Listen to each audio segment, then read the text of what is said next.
大家玩十字军之王3的时候，有没有干过这种事？为了结盟，硬把15岁的孙女嫁给60岁老头，或者半夜偷偷谋杀摄政的亲哥哥。每次看到这种操作，我这颗小猫心都害怕的跟着颤一下。但你们知道吗？这种让人又爱又怕的家族模拟器，其实早在几十年前的桌游里就有老祖宗了。嘿嘿嘿嘿，本喵带你们去开开眼。桌游名叫《皇家血脉》 Blood Royale， 每位玩家可控制一个国家及一个家族，一步步掌握王朝的兴衰。设计师 Derek Carver 在手机中写道，灵感来自电视剧《金雀花王朝》，我想做一款游戏，让每个玩家都感觉自己是亨利2世，生儿育女，联姻结盟，保障贸易，适时开战。大家凑近点看，开局咱们手里攥着的就这么3张底牌，25岁的国王，20岁的王后，还有5岁的小王子，每人各自揣着3项修为：智谋、体质、魅力，每项属性值由3颗6面骰子决定。是不是有 CK3 那味儿了？没错，这正是 CK3 最毒的地方。很多事你不能抡起胳膊硬上，得用计谋去智取。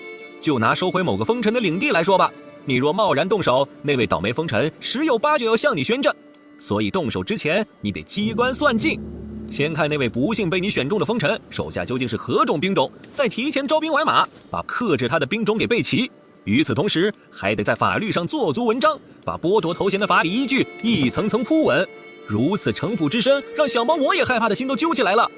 开局有了老婆孩子，接下来就该开枝散叶了。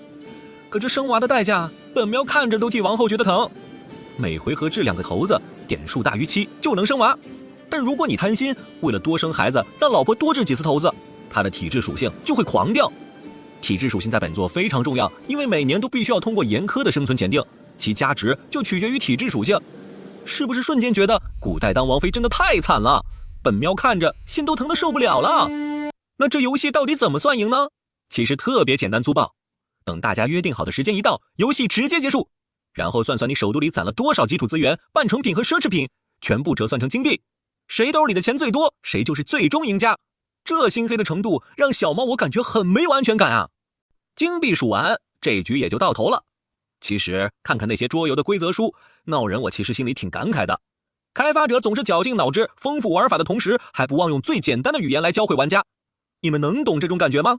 从几十年前的 Blood Royale 到现在的十字军之王3，变的是画面，不变的是人们追寻着使用游戏来模拟现实的渴望。就算没有强大的显卡和芯片，当时的人们依然愿意不停地使用最简单的骰子来模拟随机性，甚至在游玩时需要做大量的准备，以及需要记下的繁杂的规则。